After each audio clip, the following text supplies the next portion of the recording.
Welcome to the Quilty Friends podcast with Johnny Barfuss, your host. Today's guest is Barbie Mills. And here's Johnny.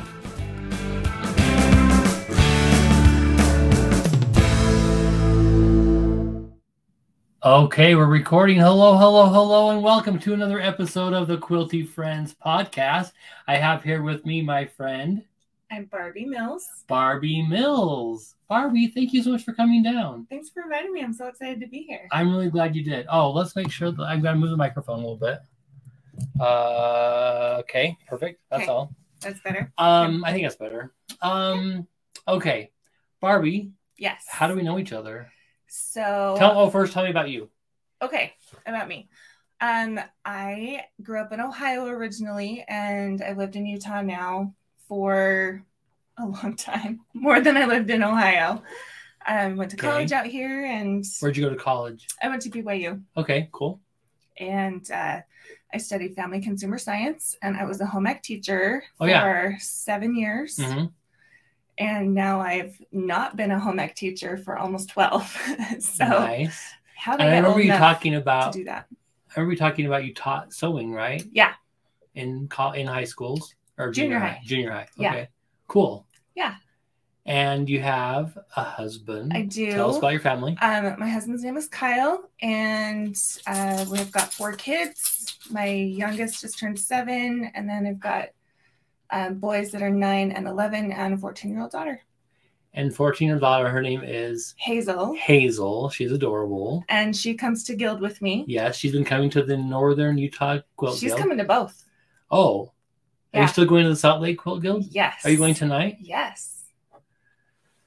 You should come, if you can. I was going to, and then I got another invitation to do something else. Mm. So it's all good. I didn't realize you were going to both. Yeah. Well, so people don't know, but we started this new group. Yeah. This new group, Northern Utah Modern Quilters, and we're not an official Modern Quilt Guild yet, but we're looking into it. Working on it.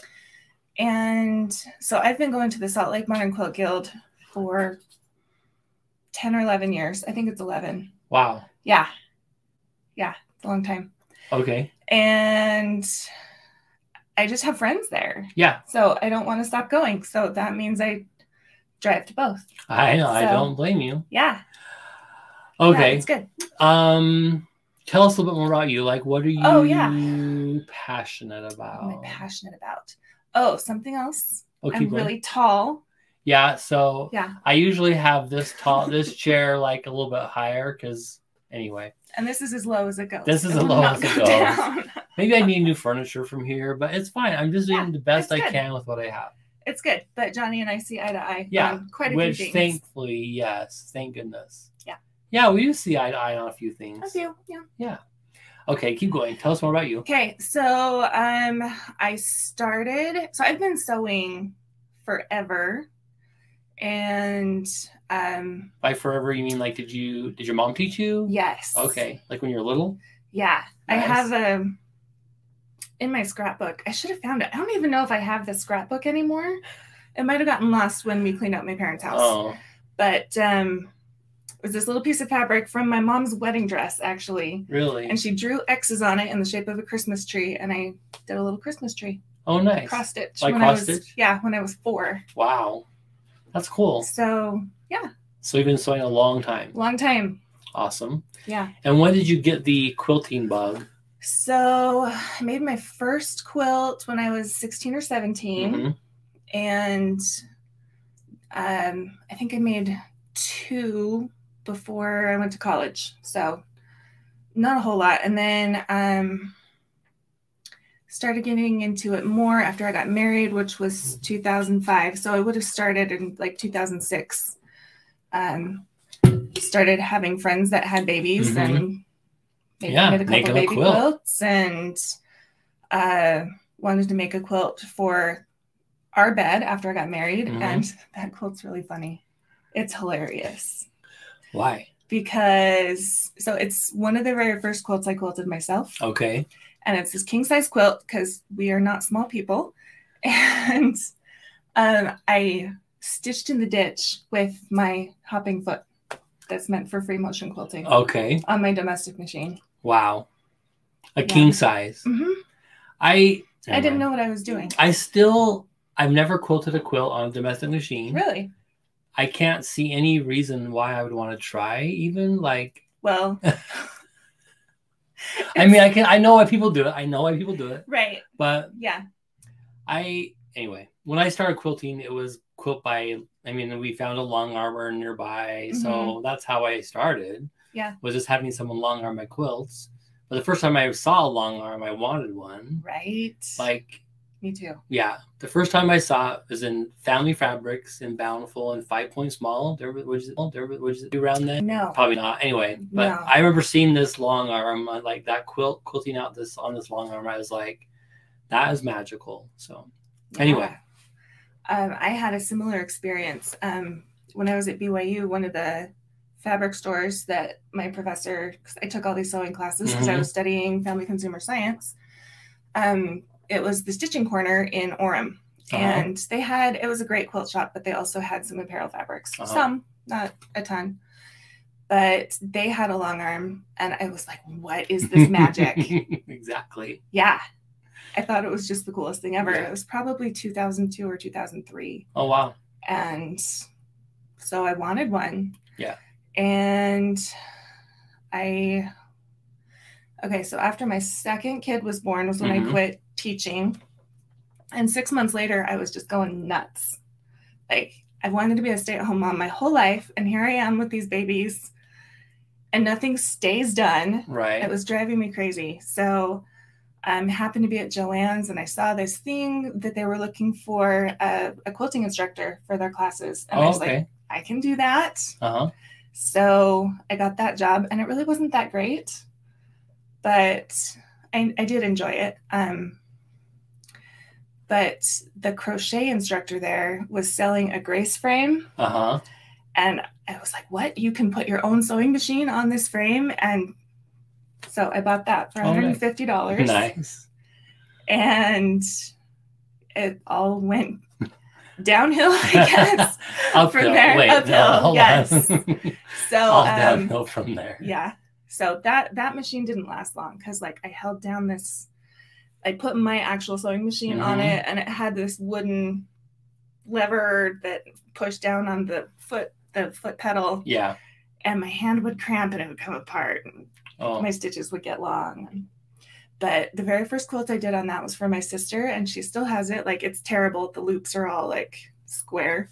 They're not supposed to be square, but she tells me all the time, I love my quilt. So I think that's a lot. That's the sentiment for a lot of people.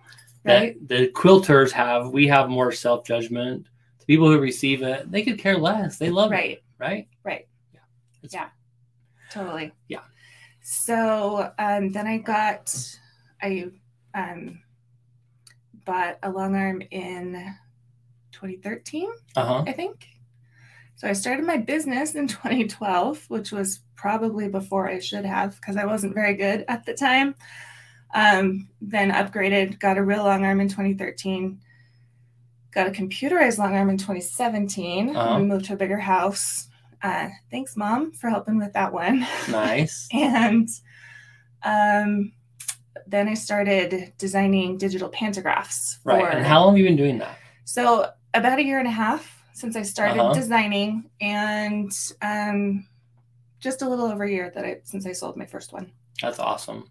Yeah. I know I remember that, and we were talking about it a lot. So yeah, I was going back through my texts to see how we knew each other or how long we've known each other. And because, I've known you a lot longer than we've really been friends. Right. But some of the first things I asked you were about that, the software, because you were working for Handy Quilter at the time. So I'm so glad. And is it doing well for you? Yeah. Okay. Awesome. Yeah. And let's just talk about that right now. Your Instagram is the Quilting Mill, at the Quilting Mill. That's me. Where is the best place to buy your pantographs? We're getting this out right now. It's fine. So right now I'm only on Etsy. I have a website, but I don't have anything for sale on it yet. Okay. So So Etsy's the best if place they to find search me. the Quilting Mill on Mhm. Etsy, all right. Yep. Excellent. Yep, Okay, so let's that's where to talk find about me. how do we know each other then? Okay. So Modern Quilt Guild, I think, is Yes. originally. Yes. I remember, I think it was the first time you came and you showed your pink and orange triangle quilt. Uh-huh. And I was like, dude, that's amazing. That guy's weird. Well, you know, we all think that the first time we meet somebody new. But hey, you are weird, and I was right. I am weird. Yep, that's true. But not in a bad way. Okay, thank you. It's probably been like 1.5 to 2 years that we started to be better friends. Actual friends. Yeah. So I just got to talk about when you rescued me at QuiltCon last year, which I even talked about all the QuiltCons I've been to. I didn't even mention that I went to Phoenix, but that was my first QuiltCon. It was? Yeah. I think that this is going to sound weird to maybe some people, but I think there's some force out there that is prohibits me from going to QuiltCon. Does that make sense? Okay, yeah. Every time I go, it's like some major struggle. I get there by the skin of my chinny chin chin, by the hair of my chinny chin chin, the skin of my teeth. I mixed two metaphors there, sorry. But at Phoenix, I had driven down. It was a much longer drive than I imagined. And I was installing a long arm for a friend in Tucson, which is another 2.5 hours past Phoenix. I didn't have anywhere to stay. I'm always like, oh, I'll just find some place, and that place didn't happen. So Barbie rescued me and said, hey, you can sleep on our couch. Yep. So I owe you and Janine and Whitney, thank you. Yeah, you saved my bacon. We were happy to. You really did, though. Thank you. You're welcome. And that's happened a few times at different QuiltCons, and I hope to have other people who have saved my bacon on as well. But so just thank you so much for that. You're welcome. Gave me a place to sleep and a place to rest my head, and the couch was terrible. But it was just a loving kindness that you gave me. Yeah, it was just really special. So I wanted to thank you publicly for that. You're welcome. Thank you. We were staying in this Airbnb, and we had a couch, and it was not so much a couch as a futon. A fold-down futon that was not very comfortable at all. Like a Walmart futon. I don't know. Like the worst futon you could find, but it's fine. I slept great. Good. I slept. Yeah, which is what matters. It was better than my car. Yes. But I almost slept there, so anyway. Yeah. All right. So you saved my bacon. Thank you, thank you, thank you. Happy to help. And now we're BFFs. Now we're like, tight. We're all tight and shit. Yeah. Okay. What are you reading / watching / listening to right now? Oh, is that the book? Yes. Oh. Yeah, tell me. You right when we got here. And I'm forgetting again. It is The Creative Act. The Creative Act of, I think the subtitle is A Way of Being. Okay. I think. The Creative Act, A Way of Being. And I actually finished it in the car, like, right when I got here. But I'm going to listen to it again because it was really good. So you can listen to audiobook? Yes. Okay. I'm really big into audiobooks. Me too. And mostly about business and self-development. Mm-hmm. Like, I love business. It's kind of funny. So my brother is one of the head editors for Brandon Sanderson, who is, do you know who he is? I know who he is. I'm sure everybody knows who Brandon Sanderson is. And if you don't, then that's not your genre, and that's Check out Brandon Sanderson novels. And it's just kind of embarrassing because I've read very little of his stuff, and my brother's knows all the spoilers. Editor. Oh, okay. Yeah. And sorry, I haven't read it. I read some, but I'm just like, yes, nonfiction. I love it. So it's just funny. I don't listen to fiction. I'm a different kind of nerd. Right. Well, I feel like fiction, I'd have to pay attention better. Mm-hmm. Like I like biographies or autobiographies. Yeah. And like you said, business books or self-development, things like that. I know you're a big fan of Brene Brown. Love Brene Brown. Yeah. I love her stuff too. And have you listened to Big Magic by Elizabeth Gilbert? No. I reference that book a lot, so you should listen to it. Yeah. I mean, if you I'll want. have to put it on my list. I highly recommend. Okay. Well, perfect. So tell me more about this book. Yeah. So The Creative Act, A Way of Being by Rick Rubin. So honestly, I didn't know who he was before. He's this famous music producer. When you said music producer, that sounded familiar to me, but okay. It was recommended by somebody I went to high school with who is a musician now. Okay. And I was like, yeah. I listened to the intro. And I'm like, yes, this sounds really good. And he just talks so much about art and how we as human beings are in our cores, we're just built to create. Right. And it's just it's resonated with me so much. Mm-hmm. And yeah, it's so good. Like there's a bunch of things I'm like, oh, I have to write that down. That's a good quote. And I'm going to have to listen to it again because it's just full of those. Nice. Yeah. I love that, what you just said about we're born to create, because that's part of being human beings. We're the only people. I mean, we're the only creatures that are creative, right? Like animals aren't creative necessarily. Yeah. Well, I mean, I guess they can be creative in the way they do things, but right. Anyway. Like weaver birds. Fascinating. Weaver birds? Yeah. Do you know what those are? No. Oh my gosh, you're gonna have to look them up. They weave these like elaborate nests that like they go inside. It's cool. Nice. I mean, okay. Anyway, different kind of creativity. Yes, but I believe that all humans are creative. Yes. So whenever somebody says to me, "Well, I'm not creative," I'm like, "Well, that's just bullcrap because you're a human being, so you're creative." So that's one of the things that I try to shed light on or share as much as I can. Is by the fact that you're alive and kicking, you are creative. So, and he talks about how you're creating, whether you're just having a conversation with somebody, like we're being creative right now. Right. Yeah. So whether it's a conversation or you're creating this masterpiece of art, it's all, it all matters. Do you know who Louise Hay is? Yes. Have you heard that name? So she has a book. I can't remember what it's called right now, but she has a book that came along with a little CD that was all affirmations on the CD. And one of them was about being creative. Okay. And she would say, you might be creative in the way that, she's like, you could be a really good bed maker. I know some people who are good bed makers. You could be creative in the way that you're kind to other people. Yeah. So I think it's just people are creative in their own way. Yes. And anyway, be creative. Yep. That's all. Yep. All right. Anything more about that book? Oh, you wrote some quotes down. But I did. Do you want to share any with us? You don't have to. Sure. So one of them that I just heard this morning, this one goes along with the mental health thing really well. He said, there are sides of ourselves that aren't welcome in polite society, thoughts and feelings too dark to share. When we recognize them expressed in art, we feel less alone. I love that. Right? Yeah. Because, keep going. Yeah, because really we're all human and all of us struggle so much, and it's not really polite society. You know, we don't chat about our deepest, darkest things. Yeah. But in art, you can do anything. Yeah. And that's what, I'm trying to express myself more through my art. That's what a good way to do it. Yeah. So anyway. Well, thank you. Anything else about that book? Sure. One more.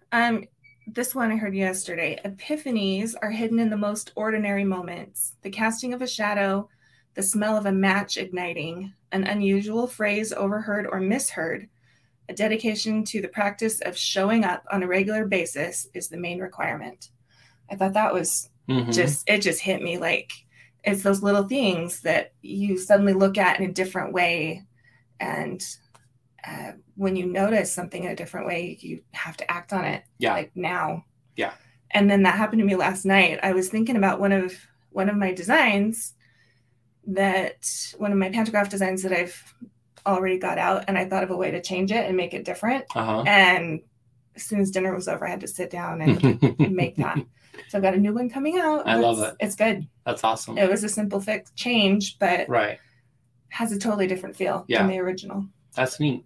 So I'm glad that you're finding joy through that. So much joy. That's really neat. Yeah. That's cool. I love it. You kind of talked about this already, but what is your earliest memory of making? Would that be your mom's wedding dress? You know, I don't actually remember making that one. Oh, okay. I do have it in my scrapbook. Uh-huh. But two things in particular. I had this doll that I've had my entire life, and my mom helped me to make a dress for her. Mm-hmm. Like, I would try to make her dresses out of paper. I would like cut a piece of paper and wrap it around and tape it, and then wrap one around her arm and tape it. Right. And make dresses out of paper. Yeah. So I remember my mom helping me draft this dress on paper to cut out, and she put a facing on the neckline and like had it go out that way so it would fold down to the inside. Mm-hmm. And I remember thinking, like, that should fold down and be like a collar. I don't remember how old I was when we did that, but I was little, and she did all the sewing for that, but she included me in the process, and I got to help, and it was really fun. That's neat. Yeah. That's awesome. It was a pretty ugly dress, honestly. Well, you know, I mean, for your first dress. Yeah. It's okay. Yeah. And I was thrilled with it. Right. So, yeah. That's awesome. And then my mom had this box of squares, basically charm squares, but they weren't exactly 5 inches. They might have been 4 3/4. They were all the same size as each other, but it wasn't the same. Right. Her mom had cut those out. Wow. And she let me play with them. I'd have to ask first and say, hey, I want to make this. And she'd say, okay, because she didn't want them wasted. Right. But we still have a few of those squares. Uh-huh. And my grandmother passed away before my first birthday, so I don't remember her. Really knew her. But I had those squares that were hers. So I'd make 9-patch pillows and stuff. That's fun. Do you still have any of those things like that you made from those? I don't think so. Oh, that's all right. Yeah. Well, I might have one of those pillows actually. I'm thinking of a spot in the closet downstairs. Like there might be one somewhere. Maybe, yeah. Right on. Yeah. So was there any sort of specific event that you noticed that making helped you with your mental health? Yeah. Well, yes and no. As far as specific event, I'm not sure. Right. It's all right. I struggle with depression and some anxiety, and it comes and goes, like a lot of us, because we're humans. Like y'all, we do. Yeah. And it's like the worst. Right. But anyway, it's fine. Yeah. Like at QuiltCon, I felt amazing where was it this year? Atlanta. Yeah. Right. I was on a high the entire time. Yeah. And I remember thinking, this is so good. What's coming next when I get home? Oh. Like have you ever had that feeling? You're dreading the bounce back or something? Or something like that. Or like, oh, is there really bad news coming? Or I don't know. I was just really worried. You know what Brene Brown says about that? Foreboding joy. Yeah. Foreboding joy. Yep. But keep talking. Keep going. Yeah. So I got home, and that high definitely lasted in a lot of ways, but I had the hardest time getting back into quilting. And there were like 2 weeks when I was just really like so just stressed out and could not bring myself to do anything. And it was terrible. Huh. Like I've noticed over the last year, maybe 2 years, that there's like a direct correlation with my mental health and how happy I am and how good I feel and how much quilting I'm doing, even if it's not for myself. Because I long arm for other people for a business. And if I get a quilt done for somebody, I feel good. Right. And I just love being a part of things. Oh, backing up, that book, something else he said that I couldn't write down because I was driving. It's fine. He said that every piece of art, whether it's from David's Michelangelo to graffiti in a bathroom, that's quite a range. That is a range. Says, I was here. Right. And I've started to notice with my pantographs, because I don't really consider myself an artist. Like, I totally am, but I've never considered myself that, right? Dear Barbie, you are an artist. Okay, keep going. And I can recognize that now, but I didn't before. So when I was at QuiltCon, I walked around the corner and I saw one of my pantographs on somebody's quilt. And it was just this enlarging, joyful feeling. And realizing now that people using my pantographs all over the world is like, I was here, I was a part of this. For all these beautiful quilts that are keeping loved ones warm. Like, what could be better than that? That's pretty awesome. It's so awesome. Yeah. So I'm really grateful. Let's talk more about quilt shows, QuiltCon for a second. Sure. What is your, I don't know, tell me what your feelings are while you're there, / you mentioned a little bit when you get back. So talk more about that, if you don't mind. Okay. Like, I saw you a few times.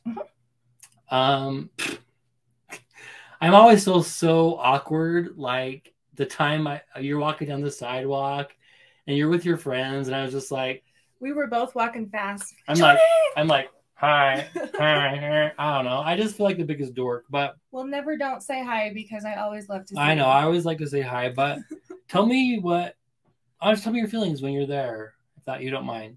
Sure. Or keep going. Okay, I might need some help directing things. So I'm quite introverted. But when I'm around my people, it's different. Right. Like it brings out my non-introverted side, and I just feel so alive. Yeah. Yeah. That's what me and Melissa talked about when she was here. Like, I just feel like, oh my gosh, I found my people. Yes. The angels singing. Totally. But I am also an introvert. I just need a lot of alone time to recharge. But I like smaller groups. So, I was somewhere, I don't know, like going to dinner with 20 people in a loud restaurant. That is not fun at all for me. You know? I have a hard time with that too. Yeah. But going to dinner with 2 people that can have like an honest conversation or, like a real connection. Right. That's the kind of thing that I like, but I also need to recharge, like so I went to promote my podcast. Yeah. And I love talking to people. I love meeting people, but then at the same time, it's like, oh my gosh, I need to recharge after this. So that's kind of where I'm at. And I think it's why I love teaching so much, is because when I'm teaching, I'm in my element. I love teaching. Right. Which I'm going to try to, I'm going to submit to teach some classes next year or some whatever. I don't know. I've never done that before. And I guess I wouldn't consider myself an expert. Does that make sense? But I do love. Who am I to teach? I know, but I do love teaching. I just love it. Yeah, and that's what I love about the podcasting is like I can be with somebody that I want to get to know better, or that like I might know a little bit already. But my genuine interest is how can I get to know you better, and anyway, so that's where when I'm at a show like QuiltCon, I'm loving it, but I'm also part of me, I'm hating myself too. Like I think I talked about last time is like, it's hard. Yeah. Like it's hard not to compare. I major comparison, but then I also go, I don't know. I just don't want to have that be my main focus in my life is like, I don't want to be making to try to get my quilt into QuiltCon for everything I do. Does that make sense? Yeah. Anyway. Yeah. I don't know. I have never entered a quilt in QuiltCon. Right. I don't make a lot of my own quilts. Sometimes. Yeah. You said you haven't quilted for a while, like made your own quilt for a while. Yeah, not a lot. I've got a Christmas quilt I'm working on. I want to say what's the pattern? Homespun? It's a homespun pattern. It's kind of a mix between a log cabin with a star. Oh, yeah, yeah. I can't remember if it's pen and paper or lo and behold, one of those. Sorry. I don't know. But I've been working Patterns on that. very well. I almost have, and I don't even use patterns most of the time. I Right. make up my own stuff. Yeah. But I've got the blocks like mostly assembled. So I've only been working on that for like 2 years. Oh, that's fine. But I'll have it ready for for Christmas. It's fine. Yeah. Yeah. I've totally had a Christmas 2023 target date since I started. Yeah, totally. It's totally fine. Yeah. Okay. Well, thank you for sharing that about your QuiltCon experience. Anything else about that? Oh, I think my favorite part this year was getting to interact with Long Arm League members. Oh, yeah. That was a really fun group of people. Yeah. I did too. Yeah. What's the name of the couple that started that? So Jess and Josh. I think it's Ziegler. Yeah. Rather than Ziegler. Ziegler. They were just lovely. Oh, yeah. Lovely people. So nice. Yeah. And just so nice. And then I'm in a couple of I'm in this business accountability group with some Instagram friends and got to meet them in person. Was that the group you're going to lunch with or something? That one time I saw you, you're like, "Hey, I'm with my people." I don't know. You said something. I don't know. I don't remember that specifically. One of them was in my group. Okay. I think. Cool. Actually, I think that was just, I don't remember specifically, but just to get to meet them was cool. Yeah. Yeah. That's what I also love about in-person events is, I mean, social media is great and all, but I do much better with in-person or anyway. So meeting people that I know online in person was really amazing. I love that part. Especially the ones that are extroverts and it's easy for them to talk to people. Yeah. I probably seem like that, but I'm just, I don't know. Yeah. Half the time my friend Leo once described it as this. I spend half the time judging other people and half the time judging myself. Like, and I don't feel like I'm judging other people negatively, but it's like, I feel like half the time I'm like, what are they thinking of me? I don't know. Just weird thoughts. I don't know. Who knows anymore? Yeah. It can be hard not to do that. Yes. So mental health wise, how are you doing now? You feel like you're doing pretty well? Yeah. So that couple weeks where I couldn't do anything, that actually just stopped like 2 days ago. Nice. So you've been feeling good again? Yeah. So that was a rough patch there, and I finally made myself go downstairs and load a quilt, and I was like, oh, okay, I feel better now. Yeah. That's what I've been doing too. That's why I kind of left things out. I've been piecing, and Melissa's like, just leave them out. It's your studio. You can do what you want. So I'm not doing a whole lot of cleaning up. I mean, they can't see it. You can't see it, but it's kind of a mess around here. It's fine. It is fine. You said kind of. That's fine. It's fine. It's kind of a mess. Anyway, I'm piecing. My studio is a mess. Yeah. My husband can't go in there because it makes him go. I know my sister's come and helped me a lot, and like for last time, that's why this is so. It was cleaner, but anyway, and like it's my office too. I don't have an office. I don't have an office. Yeah. Anyway, I kind of feel the same way. Like I have to just force myself to just take action.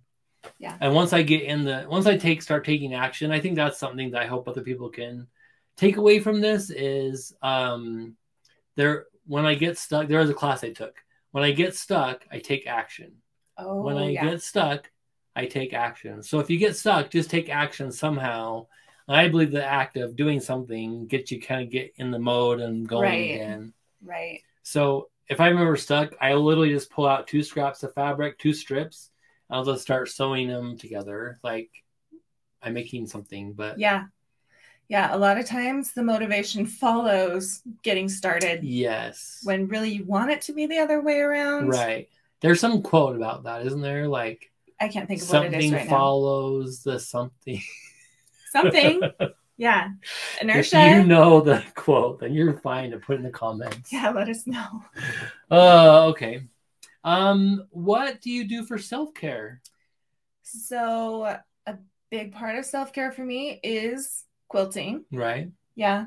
And even though that's my job, it still is so good for my self-care. Yeah. I've also been getting massages consistently. Nice. You're a massage therapist. I am a massage therapist. But I get like really bad tight neck muscles and shoulders and angry. My body gets angry at me. Right. And I get really bad headaches. So getting a massage really helps prevent that. Yeah. So that's been good. And exercise. I always recommend a massage for self-care. Right. And exercise. Yeah. Excellent. So my oldest sister is severely disabled, and she lived with us for 2 years. Yeah. During the pandemic. It was awesome timing. It was not awesome. That was timing. really hard on you. It was like really watching hard. that from afar was really like I could tell. Terrible. Yeah. Yeah. And it was right after my parents died. Because your parents both passed away, right? Yes. They passed away in 2019, and she moved in with us. And then the pandemic hit. Right. And is she still in a care center? Yes. And is she still doing well? Yeah. Okay, good. Yeah, I just saw her yesterday. She's she's happy. That's awesome. She has a boyfriend. What? Yeah. Yeah. He has a guitar, and he plays his guitar and sings her little songs sometimes. That's adorable. It is adorable. Yeah. So she's doing really well. Good. But I realized when she was living with us that if I didn't do some sort of moving my body every single day, that I would lose it. Yeah. So like I'd take her for a walk. Like she needed it too. We'd go walk a mile every day. Nice. Fortunately, that winter was really mild. Yeah. So we could get outside. This winter, I've kind of lost it. Luckily, I've had 2 dogs that really love to go for walks in the canyon. Oh, nice. And it's when it's super snowy. Super snowy. So I walked them almost every day sometimes. And it was really good. Yeah. Like I hated it, but it was good for me. No, I really do enjoy it. My friends Angie and Maria, like Maria owns the black and white dog that you just met. Yeah. And then Angie has been on here as well. But they're really good about getting outside. Sometimes they'll text me like, hey, we're going to go for a walk. I'm like, no, that's fine. You guys have fun. But the dogs really enjoyed it. So I really enjoyed it this year. Yeah. And that's what I kind of have been missing, I guess, this week is it's kind of too muddy to take them up the canyon. Oh, yeah. So the snow's all melting. The snow's melting. We have to figure out something else, our springtime routine. We'll get there. Yeah. I do have one that's a runner. So that one. My dogs are like right behind me and right in front of me, curled up on my feet. It's kind of cute. They're so sweet. But yes, exercise. Yeah. Sunshine. I like that quote, that meme that says, we're just like plants. But more complicated. More complicated emotions. Yeah. We're just like house plants with more complicated emotions. Yeah. I agree. So what are you working on right now? All right. Oh, I saw a little drawing. Yes, I brought a printout of something. What? Wait. So I'm going to start with this. Are you familiar with this wide back? No. This is an Anna Maria Horner wide back, and this is just a scrap. Okay. Let me show this. Good. There we go. Yeah. Perfect. Okay. So really large scale. Anna Maria Horner There's wide a lot back. going on here. Yes, there is. Okay. So I'm actually going to be making a bedspread for my mother-in-law out of just this. It's what she picked. Just that? Okay. Yeah. She moved to a new house. Like a whole cloth quilt out of that. Okay. Yeah. She moved to a new house and it's like, I need a new bedspread. Uh-huh. And I'm thinking, what should I quilt this with? Right. And I'm designing a pantograph to go with it. So this is your latest? Yes. So this one's with testers right now. I'm just going to show that up close and personal. That is so cute. Kind of fun. I love it. Thanks. So this is way more complicated than what This is like, yeah, that's good though. I do a lot of geometric stuff, like squares. Uh-huh. And this is not squares. So that's great. So I'm pretty excited about it. Yeah. And you've got it like you got an offset. Mm-hmm. Nah.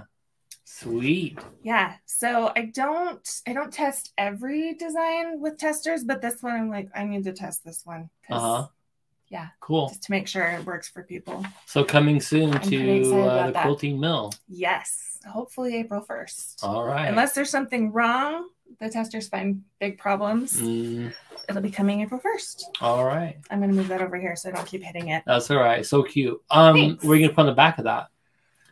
Is that going to be the back, front and back? No, it's this color. Okay. I want to say it's called Thatched. A different print that's a wide back. Oh, okay. It's a really nice blender, a tone on tone. Yeah. Print. I love it. And it's that one's a Moda. Nice. Yeah. Cool. All righty. Anything else you want to share while we have our time together? Oh. You're wearing a cute shirt. Now my mind is blank. Oh, I am wearing a shirt. Is that shirt available for purchase? Why, yes, it is. Oh my gosh. How would I find that? Is that on your website? In my Etsy shop. That's your logo. Well, kind of. Oh. So my logo is a rectangle. And okay. The Quilting Mill. Right. But it's got the flying geese in it. And I've always liked the flying geese in a circle. Yeah. So I took my flying geese and put them in a circle. And so. Yeah, it's way cute. Thank you. Super cute. Thank you. So it's in my shop. All right. Etsy. And they are print on Etsy.com. demand, so I don't have to ship them. But they come from Printful, and it's so fast. Yeah. Yeah. Yeah. They print them out and get them sent really quickly. Awesome. Super nice. Cool. Thanks. Okay. Anything else? Oh. Show them your rainbow beads there you got. Oh, sure. That's really cute. Thanks. I still have she gave me a bracelet of rose quartz. Yeah. Still have it in my bag. Nice. I can't wear jewelry. It bugs me. Yeah. But yeah, I am a big fan of. That was a cute sound. The dog just groaned. It was not Winston though. Very comfortable sound. Yeah, I'm a big fan of gemstone bracelets. Yeah. My husband calls them magic rocks. I love magic rocks. Yeah. I just cleaned mine in magic rocks. I just cleaned mine in the full moon. Do you ever do that? Not yet. I never do that, but I did this time for some reason. Yeah. I gathered every gem, crystal, stone, rock from the house I could find. I forgot that one, but but I haven't put them back out yet. Yeah. Anyway. I like them. Okay. Thank you so much for coming down. Thanks for inviting me. I really appreciate it. It's been great fun. You're a beautiful human. Oh, thanks. We left that up for a long time. Oh, our last question. I forgot. I almost forgot about it. Oh. Sheesh. I'm glad you didn't forget. I'm glad I didn't forget either. Okay. Last question. Is there a cause that you are passionate about that if everyone listening right now sent $1 or donated $1 or more, who would you want to go to? So one of my current favorite causes right now is Wrap the World with Quilts. Yes. Also previously known as Wrap Ukraine with Quilts. Right. From HelloCottons.com. Gina and her husband and a friend, I think, started this charity and it's amazing. Yeah. Yeah. If you haven't heard about that cause yet, this is an amazing cause. I really want to have her on as well, but we haven't synced up yet. But her name is Gina. Beautiful human. Yeah.